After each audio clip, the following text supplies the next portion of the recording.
ACP Malkajgiri division వారి పరిధిలో ఉన్నటువంటి పోచారం పోలీస్ స్టేషన్ మరియు గట్కేసర్ పోలీస్ స్టేషన్లో series of హెచ్బీస్ day and night అవడం జరిగింది.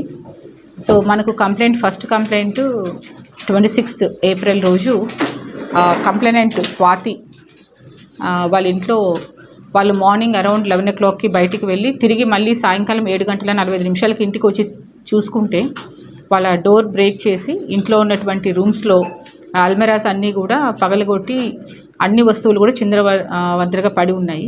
సో అవన్నీ కూడా వాళ్ళు వెరిఫై చేసుకున్న తర్వాత ఇంట్లో దాదాపు ఒక 14 తులాల గోల్డ్, తర్వాత 21 తులాల సిల్వర్ థెఫ్ట్ కాబడిందని చెప్పి వాళ్ళు గుర్తించి పోలీస్ స్టేషన్కి వచ్చి ఒక కంప్లైంట్ ఇవ్వడం జరిగింది. సో దానికి ఏసీపీ మల్కాజ్గిరి వారి యొక్క ఆధ్వర్యంలో సిఐ పోచారం, తర్వాత డిఐ గట్కేసర్, అతను డిఐ గట్కేసర్ కానీ పోచారం డిటెక్టివ్ ఇన్స్పెక్టర్ కూడా, సో వారు, తర్వాత యుగంధర్ డిఎస్ఐ, వీళ్ళ ముగ్గురు ఒక టీమ్స్గా ఫామ్ అయ్యి ఈ కేసుని డిటెక్ట్ చేయడం జరిగింది. సో ఇన్ ద ప్రాసెస్ దాదాపు ఒక 200 కెమెరాల వరకు పోలీస్ వారు అన్నీ వెతికి ఈ అక్యూజ్డ్ని మనము పట్టుకోవడం జరిగింది.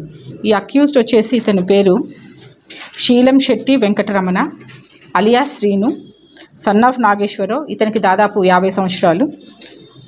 ఇతను బేసిక్లీ హీఈస్ ఫ్రమ్ విజయవాడ, కానీ ఇప్పుడు ఉన్నది జనగాం టౌన్లో ఉంటున్నారు. సో ఇతన్ని మనము అప్రిహెండ్ చేసి వెరిఫై చేస్తే దాదాపు మన ఏసీపీ మల్కాజ్గిరి గారి డివిజన్లోనే 4 కేసెస్ కన్ఫెస్ చేశాడు. దాని తర్వాత ఒక 2 కేసెస్ సిద్దిపేటవి, అంటే ఇది రీసెంట్ మంత్స్లో ఈ 6 కేసెస్ కూడా కన్ఫెస్ చేయడం జరిగింది.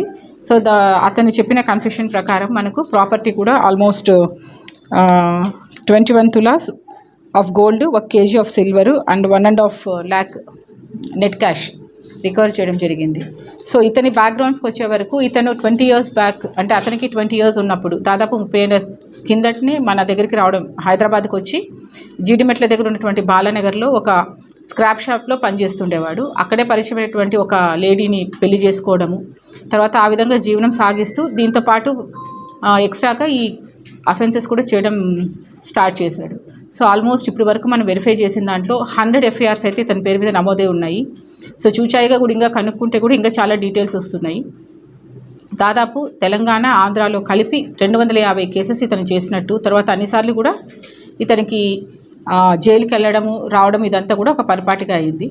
సో ఇది 2014లో ఇతని యొక్క పొటెన్షియల్ అవన్నీ చూసుకొని పోలీస్ వారు ఇతనికి కౌన్సిలింగ్ చేసి ఈ ఉప్పల్ దగ్గరనే ఒకటి మైత్రి టిఫిన్ సెంటర్స్ అని పోలీస్ వారికి జీవనోపాధి ప్రకారం అతనికి అట్లాంటి ఎస్టాబ్లిష్మెంట్ ఒకటి పెట్టించడం జరిగింది. సో తర్వాత ఒక 3-4 years బాగానే చేశాడు. తర్వాత మళ్ళీ కూడా ఈ అఫెన్సెస్కి చేయడం అవన్నీ స్టార్ట్ చేశాడు. రీసెంట్గా మన దగ్గర ఈ 6 కేసెస్లో అఫెన్సెస్ చేయడము, కన్ఫెస్ చేయడము ఇవంతా జరిగింది. సో ఇప్పుడు జ్యుడిషియల్ రిమాండ్కి పంపిస్తున్నాము. తర్వాత పోలీస్ కస్టడీ తీసుకున్న తర్వాత ఎగ్జాక్ట్గా ఇతను ఇంకా ఎన్ని కేసెస్లో ఉన్నారు, ఇంకా ఏంటి అనేది ఫర్దర్ ఇన్వెస్టిగేట్ చేయాల్సి ఉంటుంది.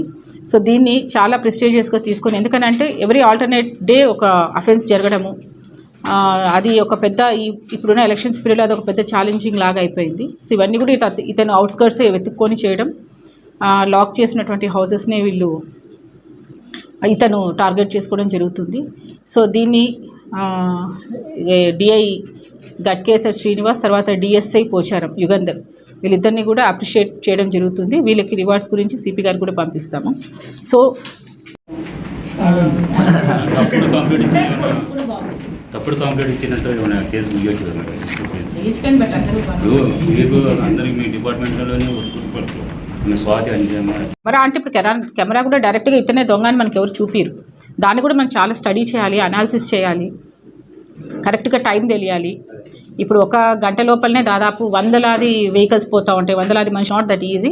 బట్ పక్కాగా అయితే మనకి ఈ కెమెరాస్ అన్నీ కూడా, ఈ ఫ్రేమ్స్ అన్నీ కూడా మనము ఇన్వెస్టిగేషన్ ప్రకారం అన్నీ చేసి కోర్టు వారు ముందు పెడితే ఛార్జ్షీట్లో తప్పకుండా కూడా ఆయనకి ఎన్హాన్స్ పనిష్మెంట్స్ వస్తాయి. మ్యాక్సిమం